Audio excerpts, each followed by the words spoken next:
Yes, good morning everyone. In the last topic, we have finished about scalar and vector quantities and uniform and non-uniform motion.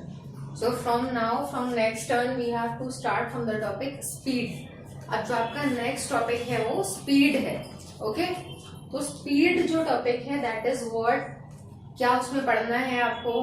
तो सबसे important चीज होती है कि जो भी टॉपिक है, जैसे स्पीड है, you all are well known about speed. सबको पता है कि स्पीड क्या है, स्पीड को कैसे ऑब्जर्व करते हैं, कैसे पता करते हैं किसकी स्पीड ज्यादा है किसकी कम है.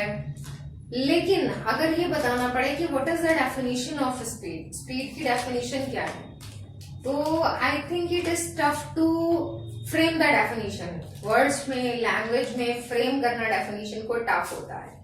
लेकिन सबसे आसान तरीका है कि अगर हमें ये पता चल जाए कि व्हाट इज द फॉर्मूला, क्योंकि आप देखेंगे कि आप नाउ फ्रॉम क्लास 9 जो जितना भी आपने अभी तक साइंस का पैटर्न पढ़ा है, that pattern is totally change. वो पूरा का पूरा पैटर्न अब बदल जाएगा.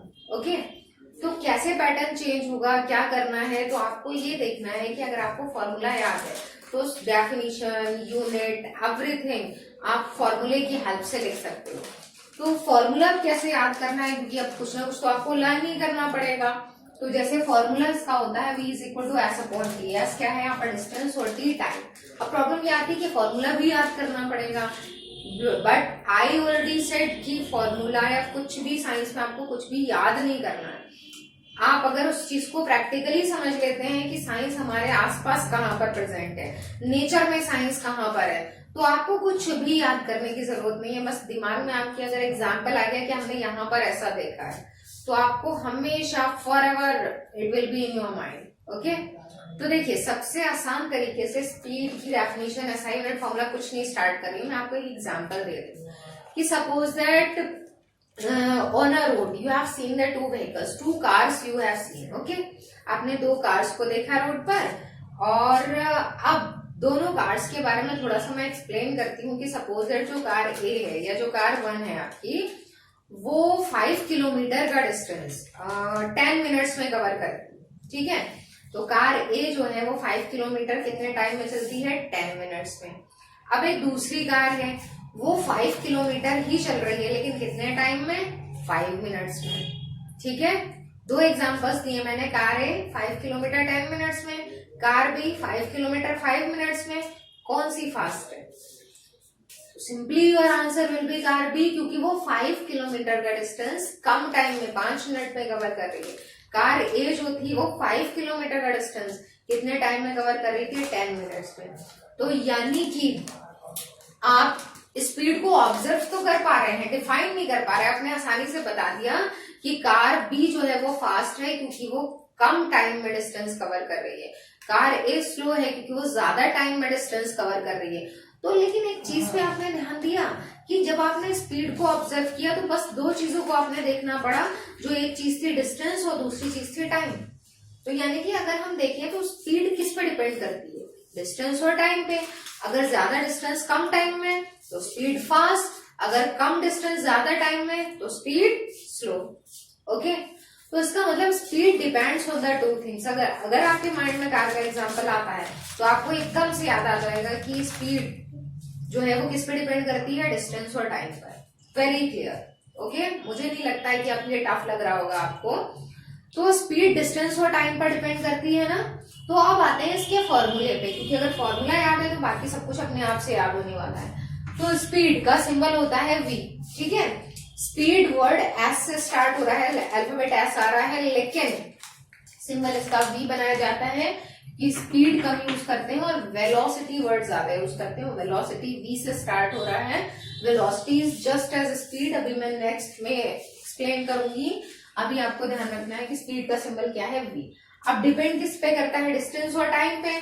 डिस्टेंस का सिंबल एस और टाइम का सिंबल टी. डिस्टेंस न्यूमरेटर में आ रहा है, टाइम डिनोमिनेटर में. ऐसा इसलिए क्योंकि टाइम अगर कम होगा तो स्पीड ज्यादा होगी, है ना. तो जो चीज इनवर्सली प्रोपोर्शनल मतलब अपोजिट होती है, टाइम कम स्पीड ज्यादा, और स्पीड कम टाइम ज्यादा, दोनों एक दूसरे के अपोजिट हैं.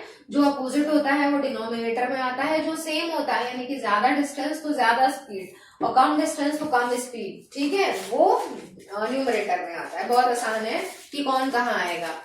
तो डिस्टेंस और टाइम दोनों में से कौन सा किस प्लेस पे आएगा आपको याद है, तो v is equal to distance upon time, ये फॉर्मूला है स्पीड का, ठीक है। अब क्या करना है कि वर्ड्स में नहीं लिखना होता है, सिंबल्स में लिखना होता है। तो v is equal to S upon T, S किसका सिंबल है, डिस्टेंस का, और t किसका सिंबल है, टाइम का। तो v is equal to S upon T, तो ये क्या है फॉर्मूला। तो अब इसमें कितनी चीजें आएंगी, सबसे पहले डिफाइन करना होगा, डेफिनेशन देनी है, फिर आपको बताना होगा कि इसका फॉर्मूला क्या है, सिंबल क्या है और एसआई यूनिट क्या है। ये 4 चीजें हमेशा पूछी जाती हैं। तो अगर आपसे टॉपिक स्पीड पूछा जा रहा है तो क्वेश्चन में भी 1 मार्क और 2 मार्क्स, इनमें से जिसमें भी क्वेश्चन आएगा तो उसमें हमेशा आपको इतनी चीजें बतानी पड़ेगी, ओके। तो अब आपको पता चल गया कि फॉर्मूला इसका ये होता है, ठीक है। उसके बाद देखिए अब फॉर्मूले से आपको डेफिनेशन कैसे बनानी है। तो ये डिस्टेंस है, ये टाइम है, ऑलरेडी क्लियर। आपने क्या लिखा, डिस्टेंस, ओके। और ये जो बीच में अपॉन की लाइन आ रही है, इसके लिए आप हमेशा जहां भी अपॉन आए वहां पे एक वर्ड यूज करिएगा, पर यूनिट, ओके। और नीचे क्या आ रहा है, टाइम। बहुत आसान डेफिनेशन। अगर कोई चीज अपॉन में लिखी है तो हम पहले वाली क्वांटिटी, फिर बोलेंगे पर यूनिट, फिर दूसरी क्वांटिटी, ओके। तो क्या डेफिनेशन होगी स्पीड की, it is distance per unit time. Very simple and very easy definition, okay. तो it is distance per unit time. ये हो गई डेफिनेशन, कहां से बनी है, फॉर्मूले से बनी है, ठीक है। तो it is distance per unit time, okay. अब यहां तक करने के बाद में क्या करना है आपको, देखिए सीक्वेंशली मैं बता दे रही हूँ लिखना कैसे है, क्योंकि अभी तक जो मैंने मेथड यूज किया उसमें आपको नोट्स भी मिल रहे थे वहां पर लिखे हुए, लेकिन बोर्ड सिस्टम है तो यहाँ पर थ्योरी की सारी लाइंस को लिखना जो है दैट इज नॉट पॉसिबल। तो मैं आपको एक सीक्वेंस बता रही हूँ कि आपको ऐसे ही करके लिखना होगा जब आप नोट्स बनाएंगे। तो आपने हेडिंग लिखा स्पीड, उसके बाद में आप लिखेंगे डेफिनेशन जो मैंने यहाँ लिख दी है, it is distance per unit time, okay. उसके बाद आप क्या करेंगे नेक्स्ट में, उसके बाद आपको लिखना है फॉर्मूला। तो फॉर्मूले में आप लिख देंगे कि इट्स सिंबल इज v, पहले फॉर्मूले से लिख दीजिएगा इट्स सिंबल इज v, और उसके बाद में आप लिखेंगे formula v is equal to S upon T, okay. उसके बाद आना है आपको एसआई यूनिट पर। एसआई यूनिट क्या होती है, मैंने आपको बताया था कि ऑल ओवर द वर्ल्ड जो यूनिट एक्सेप्टेबल होती है, हर एक जगह जो वैलिड है, जो मानी जाती है, वो यूनिट स्टैंडर्ड यूनिट यानी कि एसआई यूनिट होती है। वो भी इसी से बनती है, फॉर्मूले से ही बनेगी। तो डिस्टेंस की यूनिट क्या होगी, मीटर, और टाइम की यूनिट क्या होगी, सेकेंड, और बीच में जो अपॉन लिखा है इसको बोलेंगे पर। तो its unit is metre per second, ठीक है। तो आपको फॉर्मूले से 2 चीजें मिली, एक तो डेफिनेशन और दूसरी it's SI unit is metre per second, okay. तो इतना टॉपिक जो है आपका स्पीड का है। एक चीज और ध्यान रखिएगा, क्योंकि मैंने before this topic I taught you about scalar and vector quantities. तो स्केलर वो क्वांटिटीज होती हैं जिनमें डायरेक्शन की नीड नहीं होती है, वेक्टर वो क्वांटिटीज है जिनमें डायरेक्शन की नीड होती है। तो डिस्टेंस के बारे में आपने पढ़ा है, डिस्टेंस कौन सी क्वांटिटी है, स्केलर। तो क्योंकि स्पीड के फॉर्मूले में डिस्टेंस आती है, स्पीड डिस्टेंस पे डिपेंड करती है, तो डिस्टेंस स्केलर है, तो स्पीड भी कैसी क्वांटिटी होगी, स्केलर क्वांटिटी। तो नॉर्मली आप बता देंगे कि कोई भी कार है, कोई भी व्हीकल है, वो मान लीजिए 25 मीटर पर सेकंड की स्पीड से चल रहा है, या फिर 20 किलोमीटर पर आवर की स्पीड से चल रहा है, ये जो है वो स्पीड होगी। इसमें आपको डायरेक्शन बताने की जरूरत नहीं पड़ेगी कि वो ऑब्जेक्ट, वो व्हीकल, वो कार किस डायरेक्शन में जा रही है, ठीक है। तो टेक केयर ऑफ दिस। उसके बाद आता है हमारा नेक्स्ट टॉपिक जो है एवरेज स्पीड। अब एवरेज स्पीड की जरूरत क्यों पड़ती है, तो जैसा मैंने आपको यूनिफॉर्म मोशन में पढ़ाया था कि मान लीजिए डिस्टेंस और टाइम जो है वो स्लॉट्स में डिवाइडेड है, जैसे लिखा है 15, 20, उसके बाद में मान लीजिए आता है 25 और 30, 5 किलोमीटर से इंक्रीज हो रहे हैं, ये किलोमीटर में है। और टाइम जो है 1, 2, 3, 4, 1 आवर से इंक्रीज हो रहा है। तो पूरा मोशन जो है वो एक साथ नहीं दिया है, स्लॉट्स में डिवाइडेड है, छोटे छोटे जो है वो पार्ट्स बने हैं जर्नी के।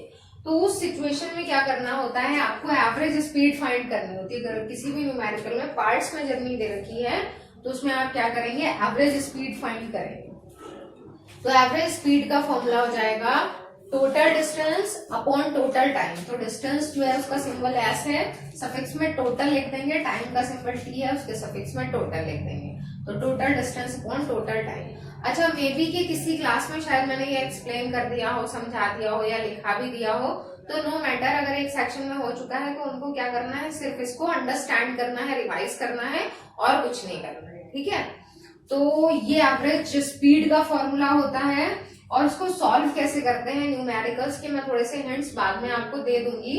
तो जैसे मान लीजिए यही है कि ये आपकी जर्नी है और इससे आपको एवरेज स्पीड फाइंड करनी है, तो यहाँ आपने एवरेज स्पीड का फॉर्मूला लिखा। अब ये 4 डिस्टेंसेस दे रखी हैं, तो आप लिखेंगे S1 plus S2 plus S3 plus S4 upon T1 plus T2 plus T3 plus T4। तो यहाँ आप ये पुट करेंगे, फिर आप क्या करेंगे, इन सबको प्लस करेंगे जो यहाँ दे रखा है 15 प्लस 20 प्लस 25 प्लस 30 अपॉन में आपने लिखा 1 प्लस 2 प्लस 3 प्लस 4। तो इसको जब आप सॉल्व करेंगे तो you will get the answer of average speed. Okay, तो ये आपका एवरेज स्पीड का आंसर होगा। तो इसमें और भी बहुत सारे न्यूमेरिकल्स हैं। After the explanation of the topic velocity I will make you understand about the numericals. जैसे हम करते आए हैं न्यूमेरिकल्स को वैसे ही करेंगे हम वन बाय वन। अब आपका नेक्स्ट टॉपिक जो है दैट इज वेलोसिटी। आगे आपका टॉपिक आ रहा है वेलोसिटी। तो वेलोसिटी जो आपका टॉपिक होता है वो स्पीड जैसा ही है टोटल, उसमें फॉर्मूला भी ऐसा ही है, सिंबल भी ऐसा ही बनता है। तो डिफरेंट क्यों है? तो डिफरेंट इसलिए है, पहली चीज तो ये है कि इसमें आपने एक्सप्लेन किया कि स्पीड क्या होती है, distance per unit time. Distance per unit time को स्पीड बोलते हैं। लेकिन अगर हम डिस्टेंस को रिप्लेस कर देते हैं वर्ड डिस्प्लेसमेंट से, ओके, डिस्प्लेसमेंट अगर आता है तो डिस्प्लेसमेंट पर यूनिट टाइम जो होता है वो कहलाता है आपका वेलोसिटी। तो डेफिनेशन आप जो सबसे पहले लिखेंगे उसमें लिख देंगे इट इज डिस्प्लेसमेंट पर यूनिट टाइम। ओके, दूसरी चीज ये है कि स्पीड, वेलोसिटी का मतलब क्या हुआ? वेलोसिटी है स्पीड विद डायरेक्शन। अगर आप स्पीड में डायरेक्शन ऐड कर देते हैं तो वो बन जाती है वेलोसिटी। जैसे मैंने अभी आपको एग्जांपल दिया था कि a car is moving with 25 metre per second. अगर आपने इतना स्टेटमेंट बोला तो वो कहलाएगी स्पीड। अगर आपने बोला कि a car is moving with 25 metre per second in east direction या फिर इन साउथ डायरेक्शन, या car is moving with 25 metre per second towards left, towards right, अगर आपने कोई भी डायरेक्शन बता दी स्पीड के साथ में तो वो कहलाएगी वेलोसिटी। तो इसका मतलब वो क्या है? वेलोसिटी है। तो वेलोसिटी की दो डेफिनेशंस बन जाती हैं, it is speed with direction ये भी कह सकते हैं, और इट इज डिस्प्लेसमेंट पर यूनिट टाइम। लेकिन जब भी एग्जाम में पूछी जाएगी तो आप it is speed with direction नहीं बताएंगे। ये वाली डेफिनेशन सिर्फ आपकी अंडरस्टैंडिंग के लिए है, और अगर आप एग्जाम में लिख देते हैं तो मार्क्स कटेंगे। तो एग्जाम में आपको ये लिखना है कि इट इज डिस्प्लेसमेंट पर यूनिट टाइम। ओके, उसके बाद आते हैं फिर फॉर्मूला और सिंबल पे। तो फिर आप लिख देंगे कि it's symbol and formula is same as speed. दोबारा से रिपीट नहीं करेंगे, बस ये लाइन लिखना है। लेकिन अब ये कौन सी क्वांटिटी है अगर ये बताना पड़ेगा, तो आपने देखा कि जो स्पीड है वो डिस्टेंस पे डिपेंड करती है, इसलिए वो कैसी क्वांटिटी है? स्केलर क्वांटिटी है। लेकिन जो आपकी वेलोसिटी है वो किस पे डिपेंड करती है? डिस्प्लेसमेंट पे, और उसमें डायरेक्शन भी होती है। तो वेलोसिटी कौन सी क्वांटिटी कहलाएगी? Vector quantity. ओके, तो इसमें याद रखिएगा कि वेलोसिटी जो है वो वेक्टर क्वांटिटी है। अब जब वेलोसिटी के टाइप्स आएंगे तो वेलोसिटी के जो है वो बहुत सारे टाइप्स होते हैं। जैसे स्पीड का टाइप था एवरेज स्पीड, तो वेलोसिटी में एक टाइप आ रहा है यूनिफॉर्म वेलोसिटी। तो मैंने कल आपको यूनिफॉर्म वर्ड का मीनिंग बताया था। जहां भी यूनिफॉर्म आता है तो यूनिफॉर्म मीन्स होता है कांस्टेंट, नो चेंजेस देयर। तो अगर एक बॉडी जो है वो जो आपने यूनिफॉर्म मोशन की डेफिनेशन लिखी थी ना, that same definition will be for uniform velocity. बिल्कुल यूनिफॉर्म मोशन वाली ही डेफिनेशन होगी। ओके, सो यूनिफॉर्म वेलोसिटी की डेफिनेशन हम क्या लिखेंगे कि if a body covers equal distances in equal intervals of time, यहाँ आप डिस्प्लेसमेंट नहीं डिस्टेंस ही यूज करेंगे, तो ये कहलाएगी यूनिफॉर्म वेलोसिटी। ओके,